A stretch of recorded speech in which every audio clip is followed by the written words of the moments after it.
I've got a story to share with you tonight that I think you would like, and it might just relax you and send you to sleep. Would you like to hear it? Okay. Tonight's story is Jack and the Beanstalk by Flora Annie Steele, published in 1918.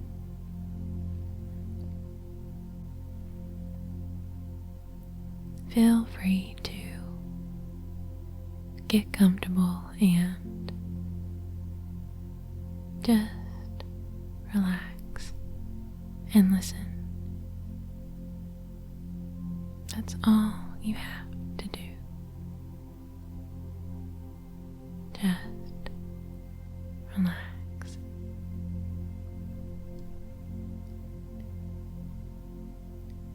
Let's begin, okay? A long, long time ago, when most of the world was young and folk did what they liked because all things were good, there lived a boy called Jack. His father was bedridden, and his mother, a good soul, was busy early morns and late eyes, planning and placing how to support her sick husband and her young son by selling the milk and butter which Milky White, the beautiful cow, gave them without stint. For it was summertime, but winter came on. The herbs of the field took refuge from the frost in the warm earth, and though his mother sent Jack to gather what fodder he could get in hedgerows, he came back as often as not with a very empty sack.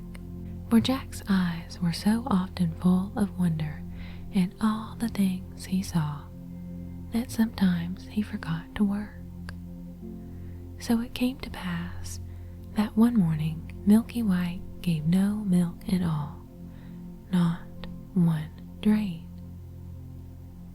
Then the good, hard-working mother threw her apron over her head and sobbed, "What shall we do? What shall we do?" Now Jack loved his mother. Besides, he felt just a bit sneaky at being such a big boy and doing so little help. So he said, cheer up, I'll go and get work somewhere." And he felt as he spoke as if he would work his fingers to the bone, but the good woman shook her head mournfully. "You've tried that before, Jack, and nobody would keep you. You are quite a good lad, but your wits go a wool gathering. No, we must sell Milky White and live on the money. It is no use crying over milk that is not here to spill." You see, she was a wise as well as a hard-working woman, and Jack's spirits rose.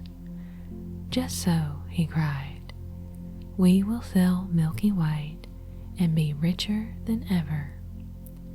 It's an ill wind that blows no one good.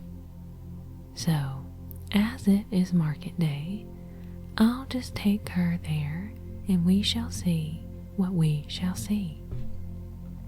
"But," began his mother. "But doesn't butter parsnips," laughed Jack. "Trust me to make a good bargain."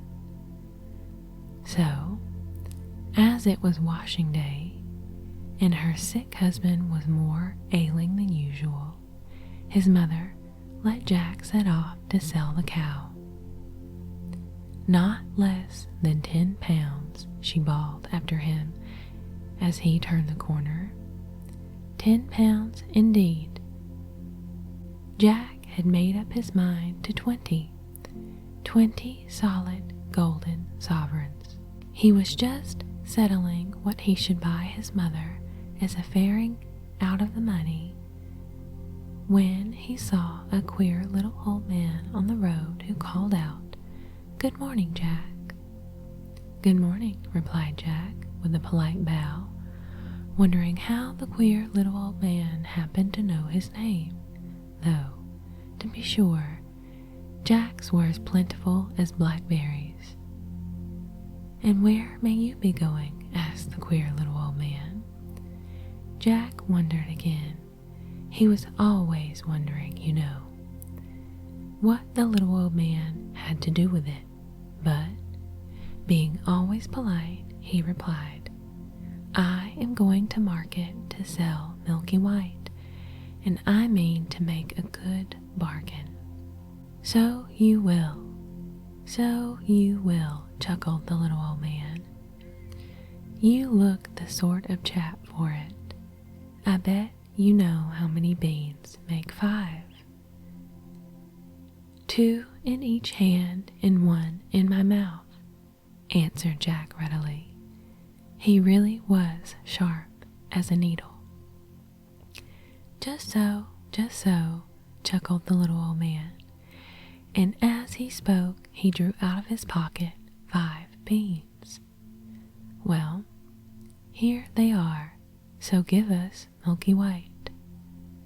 Jack was so flabbergasted that he stood with his mouth open as if he expected the 5th bean to fly into his mouth. "What?" he said at last. "My milky white for 5 common beans? Not if I know it." "But they aren't common beans," put in the little old man, and there was a queer little smile on his queer little face.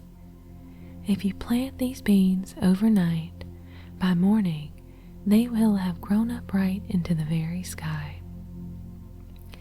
Jack was too flabbergasted this time to even open his mouth. His eyes opened instead.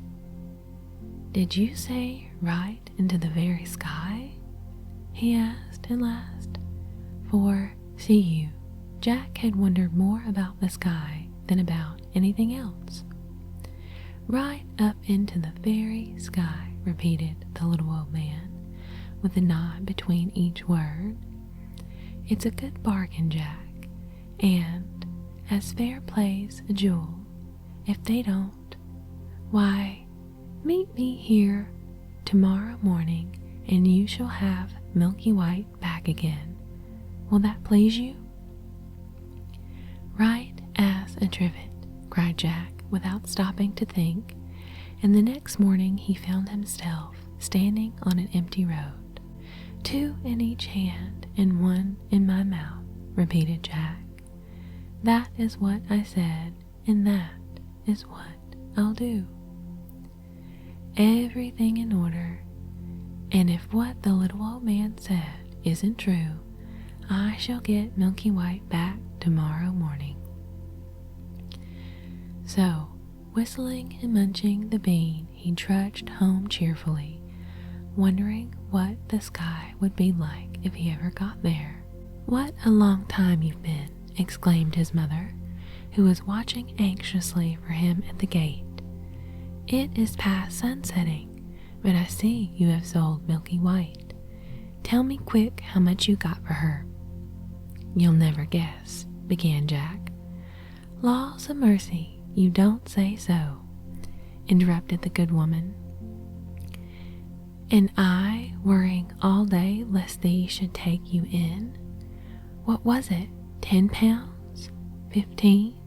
Sure, it can't be 20. Jack held out the beans triumphantly. "There," he said, "that's what I got for her. A jolly good bargain, too."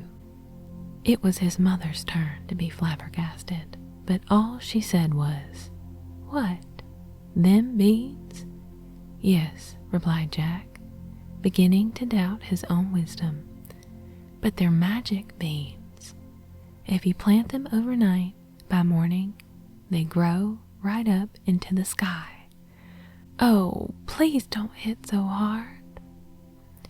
For Jack's mother for once had lost her temper and was belaboring the boy for all she was worth. And when she had finished scolding and beating, she flung the miserable beans out of the window and sent him supperless to bed. If this was the magical effect of the beans, thought Jack ruefully, he didn't want any more magic, if you please. However, being healthy and, as a rule, happy, he soon fell asleep and slept like a top. When he woke, he thought at first it was moonlight, for everything in the room showed greenish. Then he stared at the little window. It was covered as if with a curtain by leaves. When he was out of bed in a trice, and the next moment, without waiting to dress, was climbing up the biggest beanstalk you ever saw. For what the little old man had said was true. One of the beans which his mother chucked into the garden had found soil, taken root, and grown in the night. Where? Up to the very sky? Jack meant to see at any rate. So he climbed, and he climbed, and he climbed. It was easy work, for the beanstalk with the leaves growing out of each side was like a ladder. For all that, he was soon out of breath. Then he got his second wind and was just beginning to wonder if he had a third when he saw in front of him a wide, shining, white road stretching away and away and away. So he took to walking, and he walked, and he walked, and he walked, till he came to a tall, shining white house with a wide, white doorstep. And on the doorstep stood a great big woman with a black porridge pot in her hand. Now Jack, having had no supper, was hungry as a hunter, and when he saw the porridge pot, he said quite politely, "Good morning. I wonder if you could give me some breakfast." "Breakfast?" echoed the woman, who, in truth, was an ogre's wife. "If it is breakfast you're wanting, it is breakfast you'll likely be, for I expect my man home every instant, and there is nothing he likes better for breakfast than a fat boy grilled on toast." Now Jack was not a bit of a coward, and when he wanted a thing he generally got it, so he said cheerful-like, "I'd be fatter if I'd had my breakfast." Whereat the ogre's wife laughed and bade Jack come in, for she was not really half as bad as she looked. But he had hardly finished the great bowl of porridge and milk she gave him when the whole house began to tremble and quake. It was the ogre coming home. Thump, thump, thump.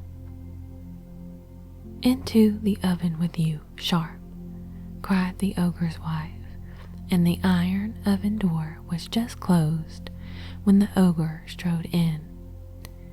Jack could see him through the little peephole slide at the top where the steam came out. He was a big one for sure.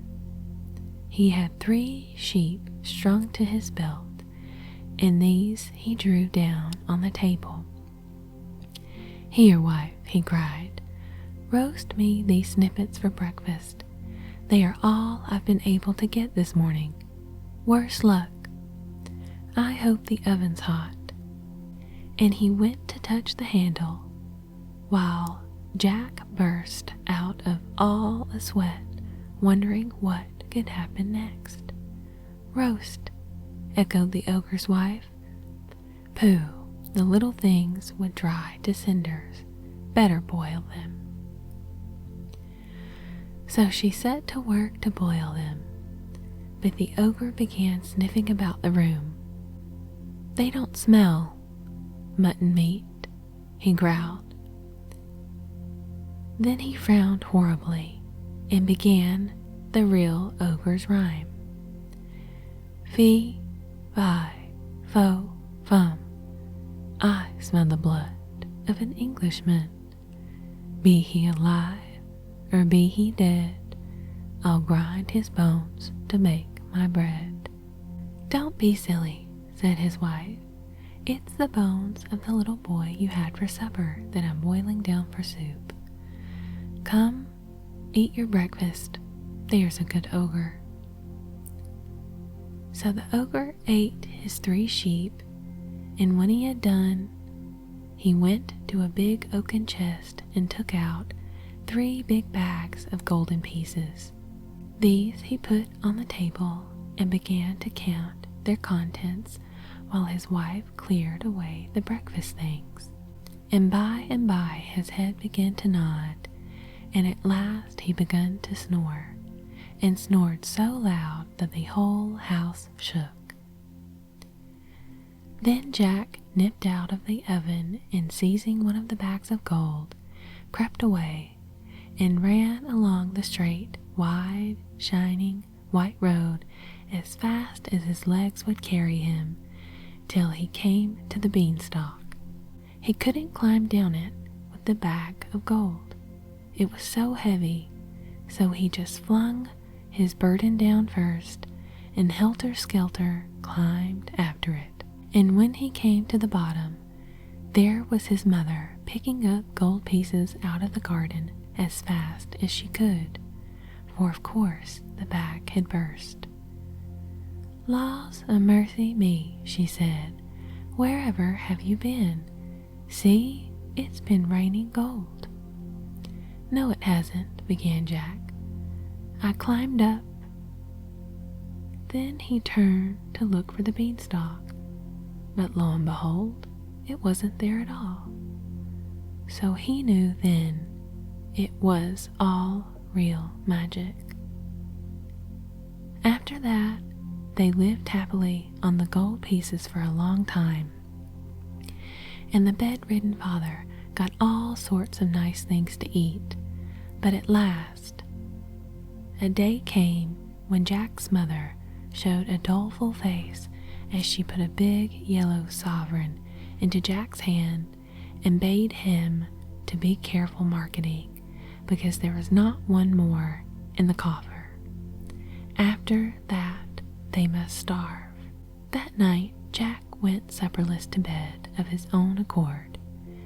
If he couldn't make money, he thought, at any rate, he could eat less money. It was a shame for a big boy to stuff himself and bring no grist to the mill. He slept like a top, as boys do when they don't overeat themselves, and when he woke, hey, presto, the whole room showed greenish, and there was a curtain of leaves over the window. Another bean had grown in the night, and Jack was up it like a lamplighter before you could say knife. This time he didn't take nearly so long climbing until he reached the straight, wide, white road.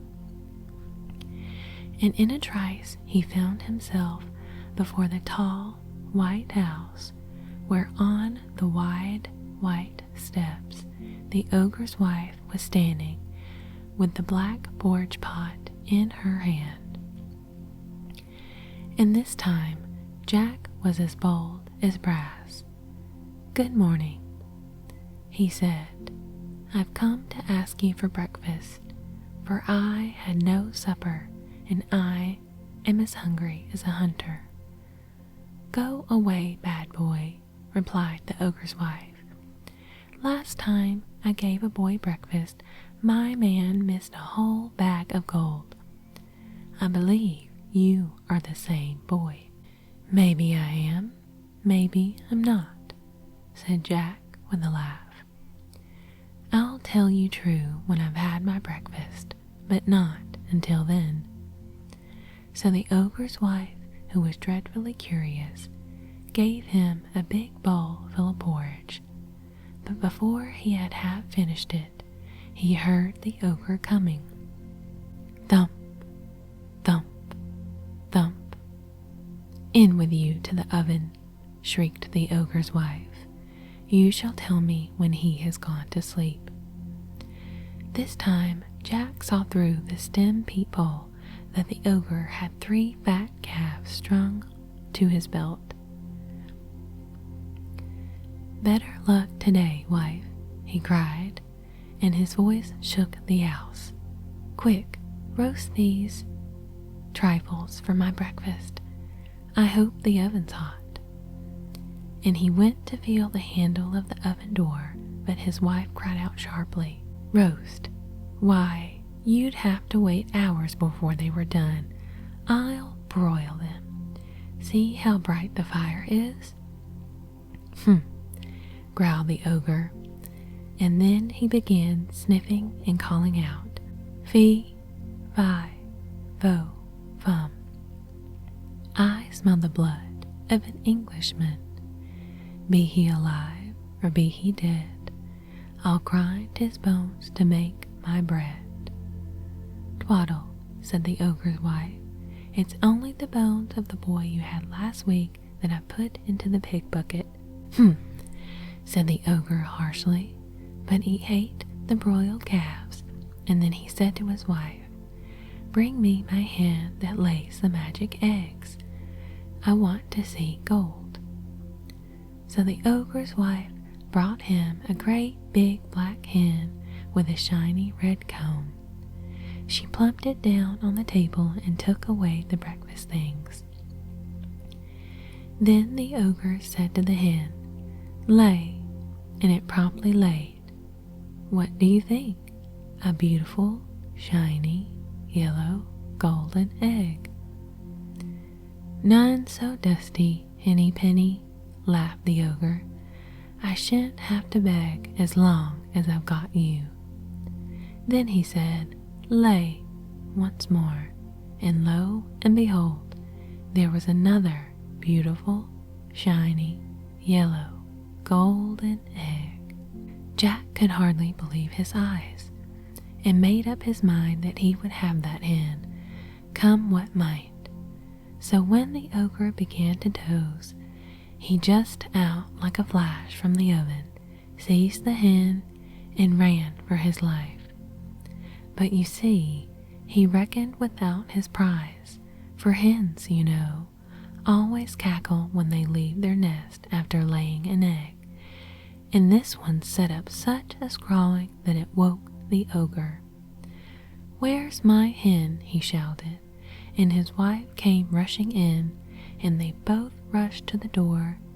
But Jack had got the better of them by a good start, and all they could see was a little figure right away down the wide white road, holding a big, scrawling, cackling, fluttering black hen by the legs.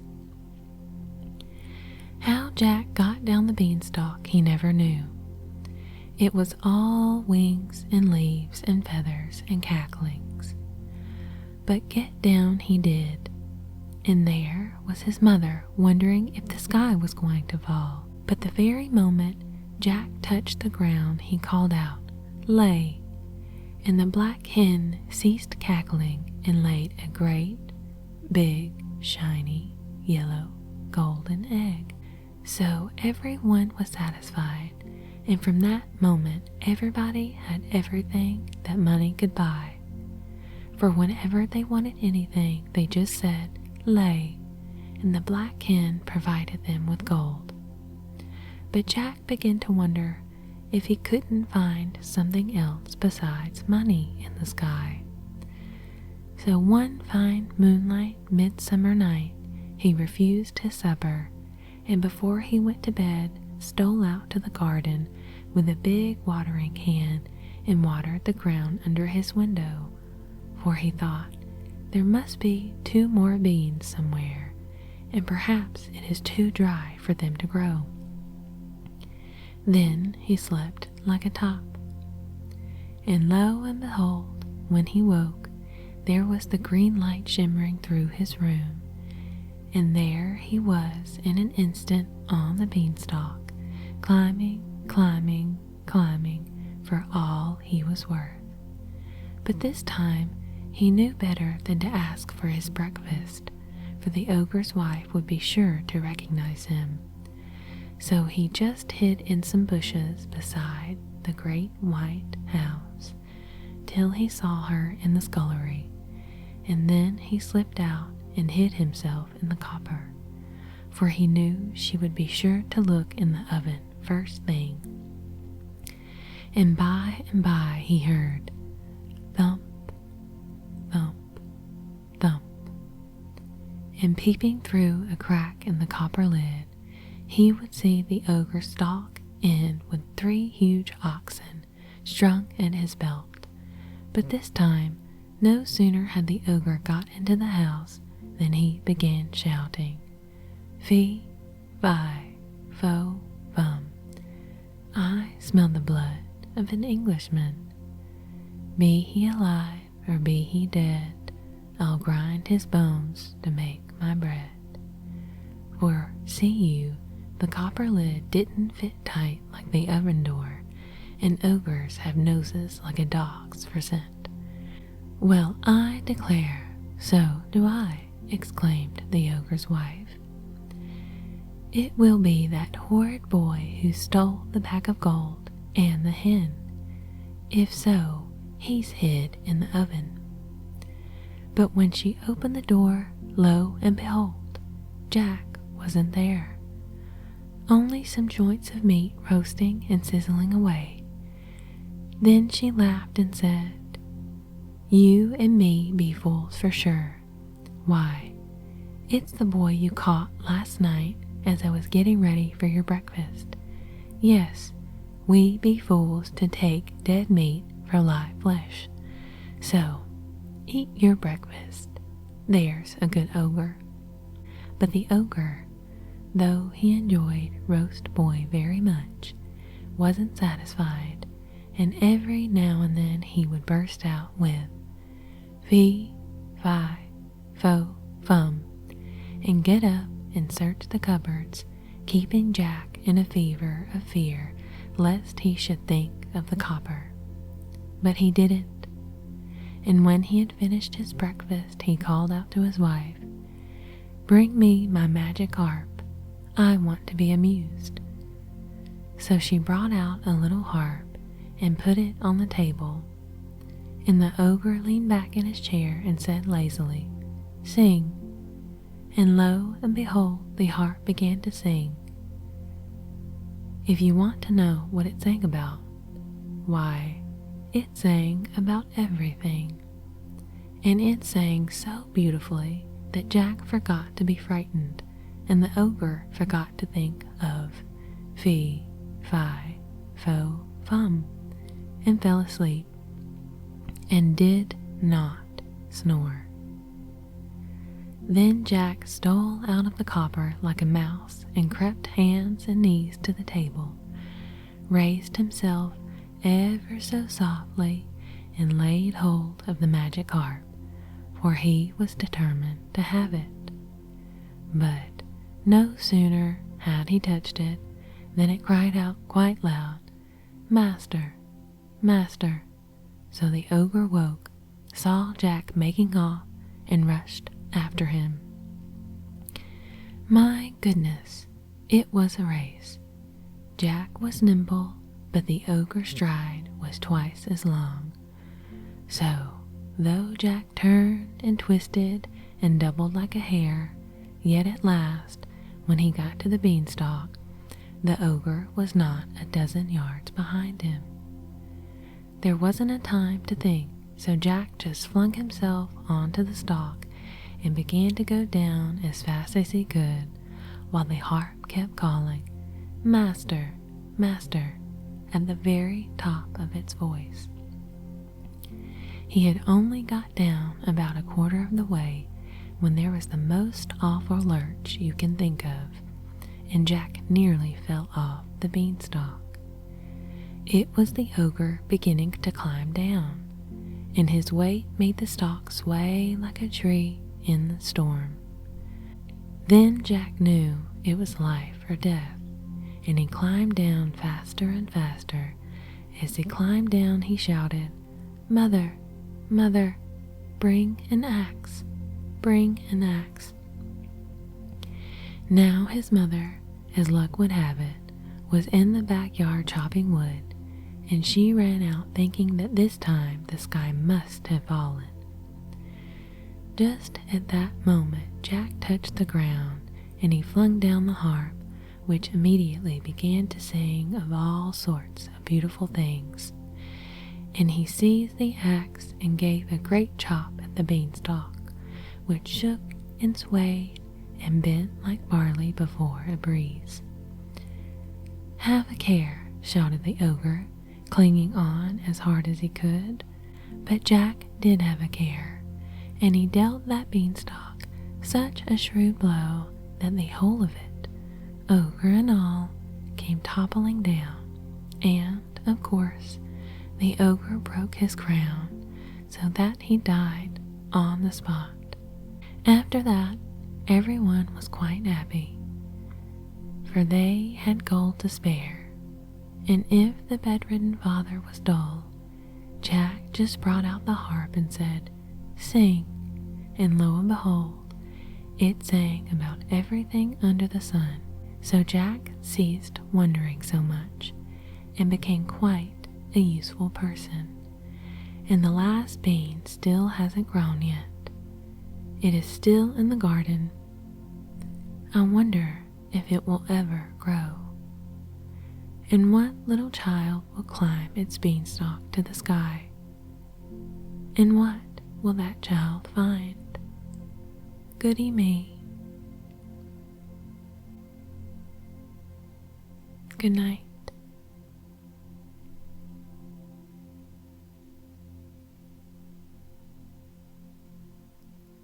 Good night.